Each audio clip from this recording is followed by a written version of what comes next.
आप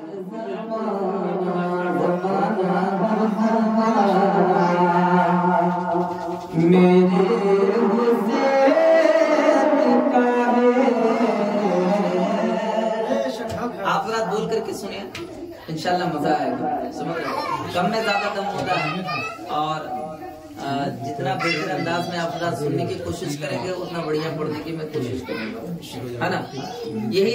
यही महफिल जो होता है कभी जलसे का शक्ल ले लेता है, यही वो कभी जलसा होता है जो महफिल कभी शक्ल नहीं ले पाता, जो सच्ची बात है। क्यों? वो मजमा पर डिपेंड करता है। तो आप रात जिस तरीके से सुनेंगे उसी तरीके से मैं पढ़ने की कोशिश करूंगा। एक बार पेश के सभी रात कह दे सुभान अल्लाह। ठोकर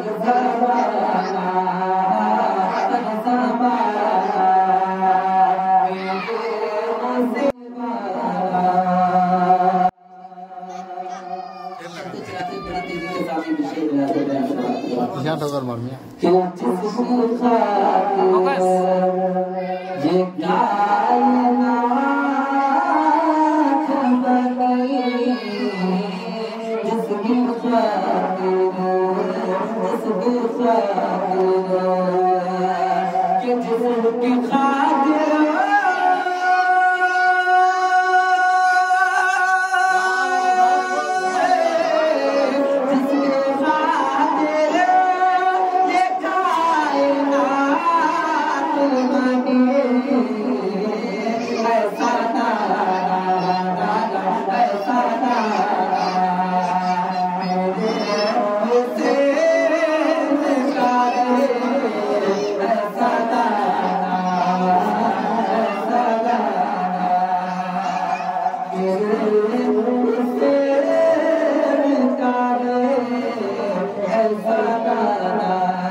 पेश करता हूँ समाप्त फरमाने। हमारे माँ बहन जो समाप्त कर रही है, अल्लाह पाक हमारे गांव के तमाम बाशिंदगान को सलामत रखे, हमारी माँ बहनों को, हमारे भाइयों को, इस्लामी भाइयों को सलामत रखे। मैं शेर पेश करने को समाप्त फरमाने और मोहब्बतों के साथ कहते सुभान अल्लाह। के जिसकी खातिर ये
और सुनना चाहेंगे तो पेश के मोहब्बतों के साथ कह दे सुभान अल्लाह। कि तुझसे आसमान समझ